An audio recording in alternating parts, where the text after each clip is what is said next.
Boa noite. A partir de agora, você confere as notícias que são destaque em Minas nesta quinta-feira. Discutido desde 2015, Plano Diretor de Belo Horizonte é aprovado na Câmara Municipal. Foi confirmada a terceira morte por febre maculosa em Contagem. A cidade vive um surto da doença. Polícia faz operação para desarticular esquema de tráfico interestadual de drogas em Belo Horizonte. Mulher faz a própria mãe, uma idosa de 92 anos com Alzheimer, de refém no sul do estado. Após tratamento psicológico, jovem se lembra de abuso sofrido aos 4 anos de idade e denuncia tio pelo crime. Prefeitura de Belo Horizonte realiza o cadastramento escolar para o ano que vem. No futebol, vitória do Cruzeiro contra o Fluminense nos pênaltis. E você também vai conferir as dicas da nossa agenda cultural. Não se esqueça que estamos transmitindo o nosso jornal também ao vivo pelo Facebook na página da TV Band Minas.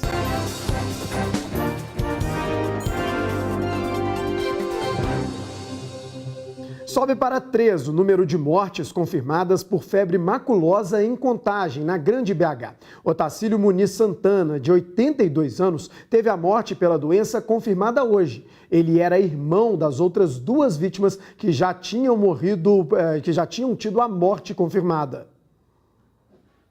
Há um surto de febre maculosa em Contagem e o bairro Vila Boa Vista, onde o idoso morava, está isolado. Em Minas Gerais, 5 pessoas morreram pela doença neste ano. Em Belo Horizonte, 31 casos da doença são investigados. E a Polícia Rodoviária Federal e o Grupo de Atuação Especial de Combate ao Crime Organizado do Ministério Público fizeram uma operação hoje para desarticular um esquema de tráfico interestadual de drogas. O dono de 2 farmácias na região de Venda Nova, aqui na capital, foi preso suspeito de comandar a quadrilha, que trazia os entorpecentes do Mato Grosso do Sul até Belo Horizonte. As investigações começaram há 1 ano, quando 1,5 toneladas de maconha foi apreendida transportada em um Fox clonado. Posteriormente, um Linha também foi apreendido nas mesmas condições, transportando 950 quilos da droga. No ano passado, a polícia apreendeu também medicamentos roubados. O grupo investigado, ele atua de forma peculiar em 2 frentes, 2 núcleos criminosos. Um que atua na região do Mato Grosso do Sul, na região de fronteira do país, e um núcleo que atua em Belo Horizonte distribuindo essas cargas de drogas, especificamente na região de Venda Nova para outros traficantes de menor potencial. E a forma de atuação bem peculiar, porque eles alugavam veículos em Belo Horizonte para fazer uma espécie de batedor de Belo Horizonte até Mato Grosso do Sul, levando veículos roubados, clonados, aliás, com a utilização de placas de veículos com registro legalizado, para que esses veículos fossem utilizados no retorno, no transporte dessa droga. Mais uma etapa da operação foi completada hoje, quando foram cumpridos mandados de prisão preventiva e de busca e apreensão expedidos pela Justiça Estadual. Foram cumpridos 5 mandados de busca e apreensão. 2 suspeitos já estão presos desde o ano passado. O líder do bando, Bruno da Silva Ferreira, e sua ex-companheira, Jumara Novaes, foram presos hoje. Um outro suspeito ainda está foragido. Uma outra mulher foi presa em flagrante porque estava de posse de todos estes remédios controlados na residência do suspeito, que está foragido. Ela seria a esposa dele. O líder da quadrilha, preso na operação de hoje, é dono de 2 drogarias na região de Venda Nova. Carimbos médicos também estavam entre o material apreendido. Agora a polícia investiga se as drogarias também eram utilizadas no esquema ilícito. A gente vai tentar identificar qual que é a real finalidade dessas drogarias, se elas estavam sendo utilizadas para venda de remédios provenientes de cargas roubadas ou vendas de remédios de forma irregular, remédios controlados, ou até mesmo para lavagem de dinheiro que era proveniente da venda de drogas. Ontem à noite, mais quantidade de droga foi apreendida em Campo Grande, Mato Grosso do Sul. Essa é a segunda grande operação realizada esse ano para impedir esse tráfico de drogas para Minas Gerais e tem resultado na diminuição dos índices de violência aqui no estado. 5 pessoas foram presas e drogas apreendidas em operação da Polícia Militar. A Operação Alferes, que também comemora os 244 anos da corporação, combateu o tráfico de drogas e a criminalidade em todo o estado. A ação foi realizada em 77 municípios. Aqui na capital, os policiais vistoriaram a região do aglomerado da Serra.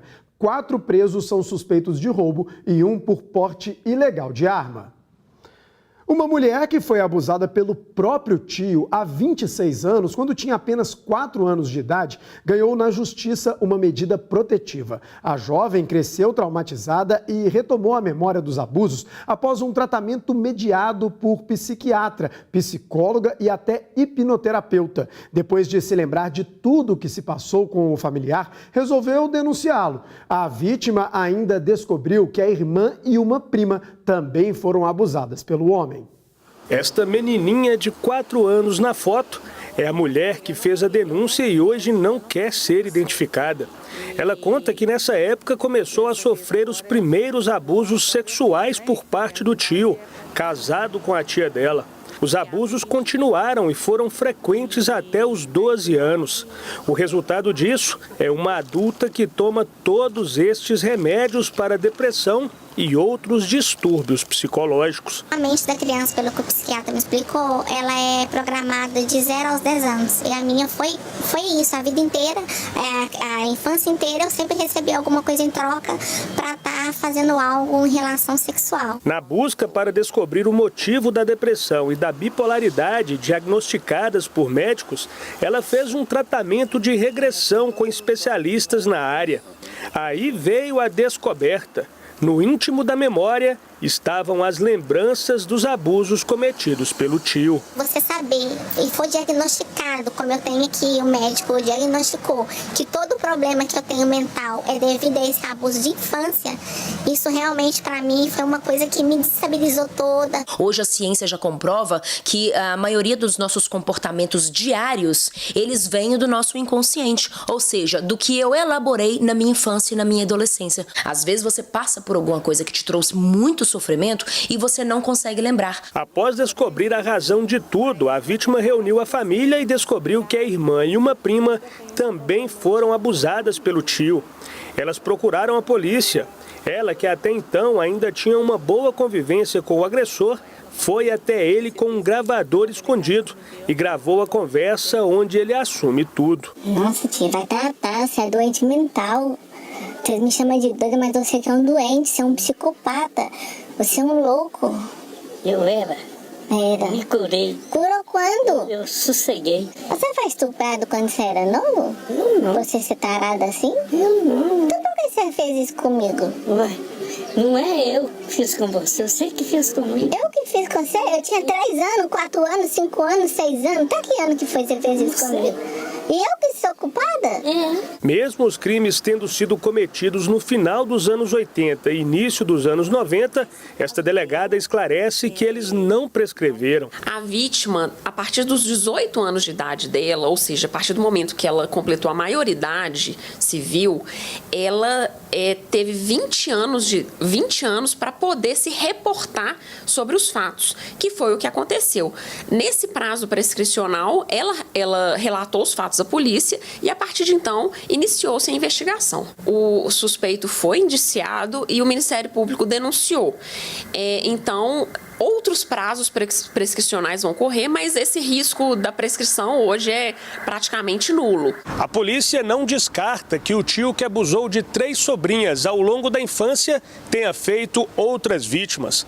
Para denunciar, basta ligar para o número 100 do Disque Denúncia ou procurar a Polícia Civil. Essas 2 pessoas, que também são da mesma família, já foram incluídas na denúncia do Ministério Público. Então, ele será investigado e está sendo denunciado por 3 estupros de vulnerável. Eu espero da justiça que a justiça funcione, porque como que a gente pode deixar um pedófilo solto? Um pedófilo, ele não para. O único lado bom dessa história é que o crime não prescreveu. E uma mulher de 57 anos fez a própria mãe, uma idosa de 92 anos com Alzheimer, de refém em Pouso Alegre, no sul de Minas. Segundo a polícia, a suspeita teve um surto e usou 2 facas para ameaçar a mãe dentro da casa. Após 4 horas, a mulher foi imobilizada pelos bombeiros, medicada por médicos do SAMU e levada para o hospital. Ela toma medicamentos controlados. A idosa não ficou ferida. Com 35 votos a favor e 5 contra, os vereadores de Belo Horizonte aprovaram hoje, em segundo turno, o projeto de lei que determina o plano diretor da capital, discutido desde 2015. A sessão de hoje foi marcada por tumulto e policiais militares e guardas municipais reforçaram a segurança do local. Um dos pontos mais polêmicos atinge a construção civil. Hoje, em um lote de 1.000 metros quadrados, é possível construir até 3 vezes mais em quantidade de área. O plano diretor limita o chamado potencial construtivo a 1, ou seja, em um lote de 1.000 metros quadrados, só poderão ser construídos 1.000 metros quadrados. E isso deverá aumentar o preço dos imóveis. Quem quiser construir acima disso irá pagar a outorga onerosa à prefeitura. O projeto segue agora para a sanção do prefeito.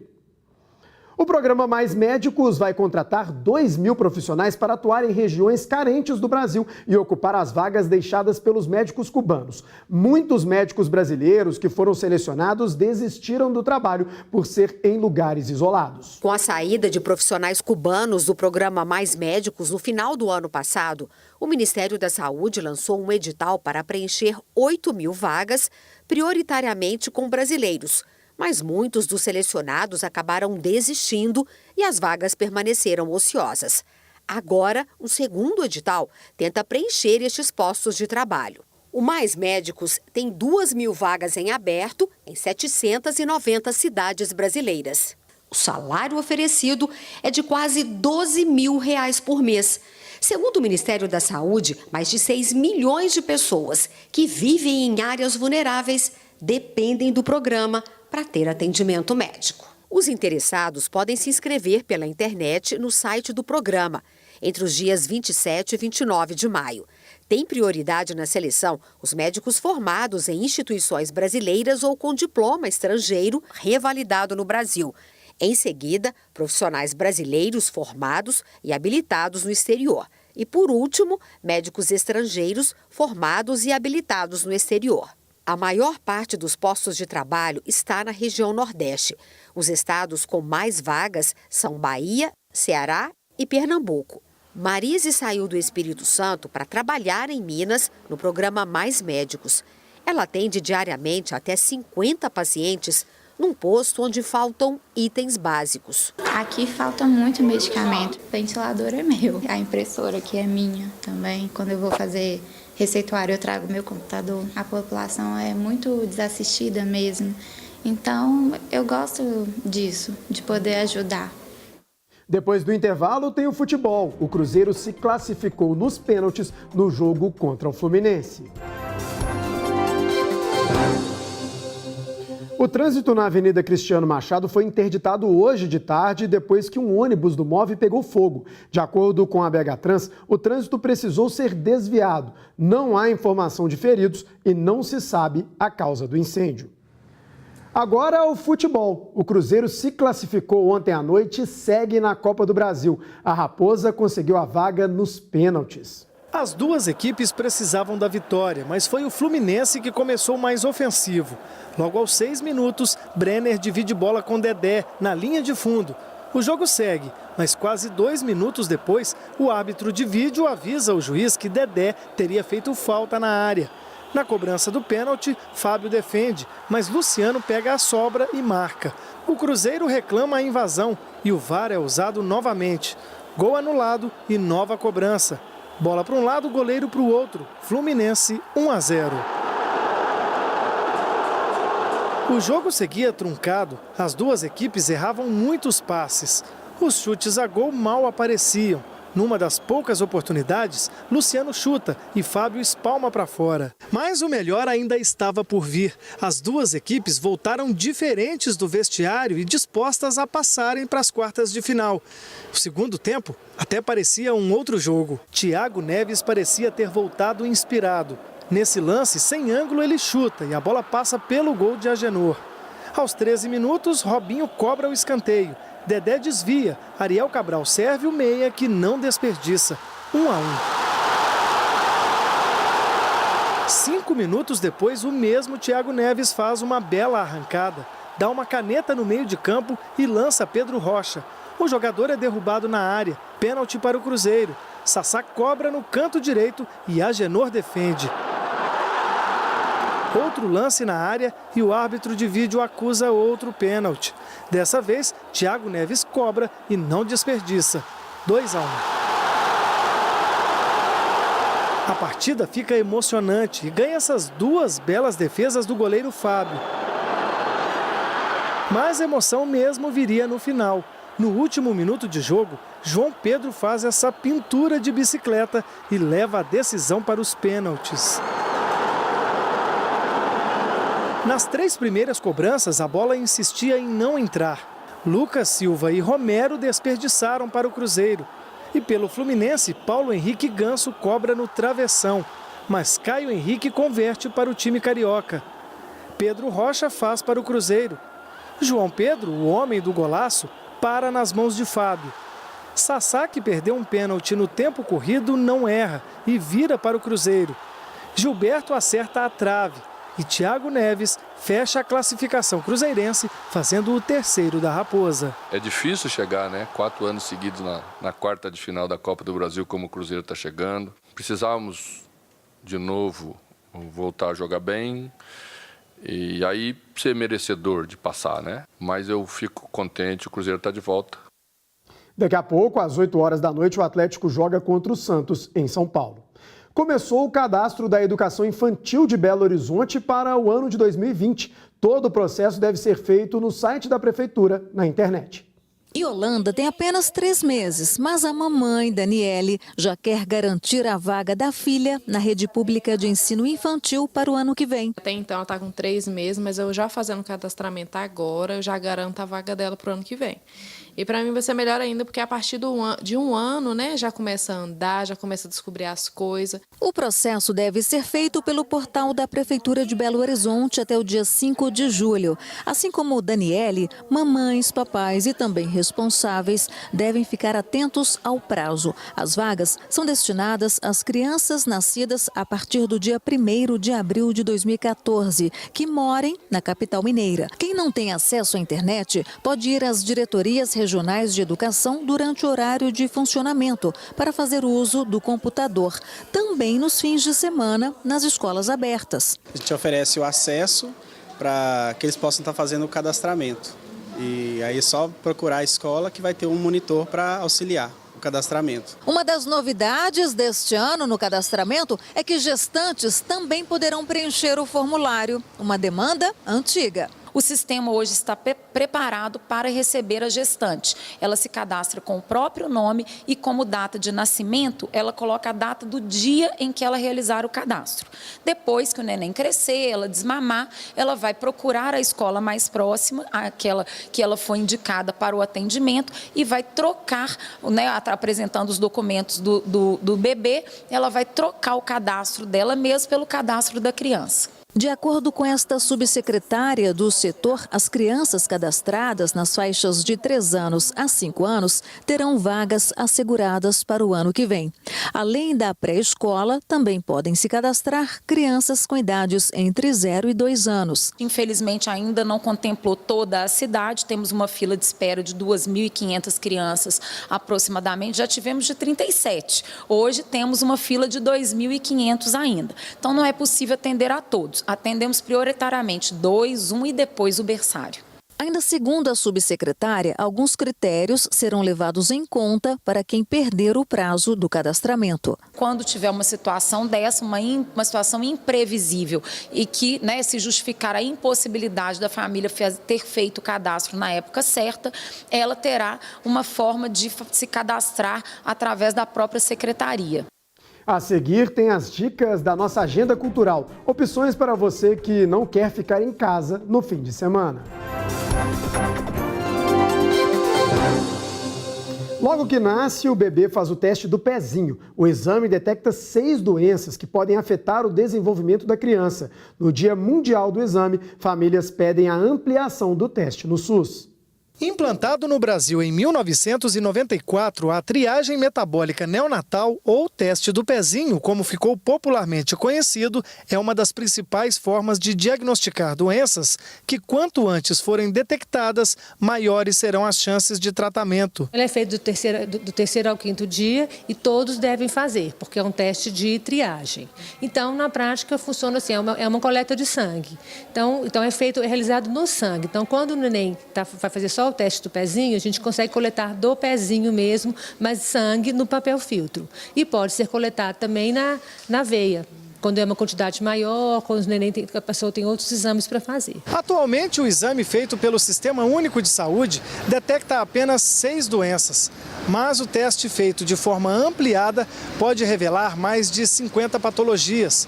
O problema é que este teste ampliado só é feito hoje pela rede particular. Gisele se sente pesarosa em saber que o filho Diego poderia ser salvo e estar vivo se o teste ampliado fosse uma realidade. Ele morreu aos 5 anos com uma doença rara, que poderia ter sido diagnosticada e tratada antes. A Emanuele, outra filha da dona de casa, também nasceu com a doença, conhecida como síndrome de Hurler, descoberta pela experiência da mãe. Como eu tive o meu outro filho, né, então foi fácil para mim poder ver. Mas se não tivesse tido essa história, né, o fim dela seria triste. Para mim seria muito triste, porque é uma vida que ia se perder, né, por causa de um exame que poderia ser ampliado, não só da mucopolissacaridose, mas como existem vários outros tipos de doenças, né, que a gente às vezes nem nunca ouviu falar. A mãe percebeu os mesmos sintomas na filha e aos 9 meses conseguiu um transplante de medula. Emanuele ficou com poucas sequelas na visão e hoje vive normalmente. Gosto de brincar, gosto de estudar, gosto de tudo. Vários grupos voluntários no Brasil lutam pela ampliação do teste na rede pública. Mas, enquanto isso não acontece, fica o apelo para que pelo menos o teste básico não seja deixado de lado pelos pais. A média de custo do teste ampliado, que detecta 50 doenças na rede particular, é de R$ 450. Hora de você programar o seu fim de semana com as dicas da nossa agenda cultural. Quem traz os detalhes é a repórter Luciana Viana. Na estreia da semana, X-Men, Fênix Negra, ação, aventura e ficção científica. No filme, os X-Men enfrentam o inimigo mais formidável e poderoso, um deles, Jean Grey. Durante uma missão de resgate no espaço, Jean é quase morta quando é atingida por uma misteriosa força cósmica. Quando ela volta para casa, essa força não só a torna infinitamente mais poderosa, mas muito mais instável. Com Jean fora de controle e ferindo aqueles que ela mais ama, ela então começa a desvendar a linha que mantém os X-Men juntos. Uma emocionante história sobre a descoberta da fé no filme Eu Acredito. Brian tem apenas 9 anos de idade, quando vive um encontro sobrenatural com Deus, uma experiência que o leva a uma aventura para descobrir mais sobre o que os cristãos acreditam. Muitas emoções também no filme Juntos para Sempre. Depois de muitas vidas e aprendizados, Bailey, o adorado cão, descobre o novo destino dele e cria um laço inquebrável que o levará às pessoas que ama, numa viagem que nunca imaginaram. Para você que vive em companhia do seu amigo de 4 patas e para você também que curte os anjinhos de 4 patas dos amigos. E na música, Alcione completa 45 anos de carreira e para presentear os mineiros, a sambista desembarca em Belo Horizonte para a única apresentação do show Eu Sou a Marrom, no sábado, no palco do Anfiteatro do Mineirão. Sucesso na telona e também nos palcos, o musical Elton John Tributo, estrelado pelo maestro Rogério Martins, faz única apresentação no Cine Teatro Brasil Valorec, em Belo Horizonte. Então, programe-se e divirta-se.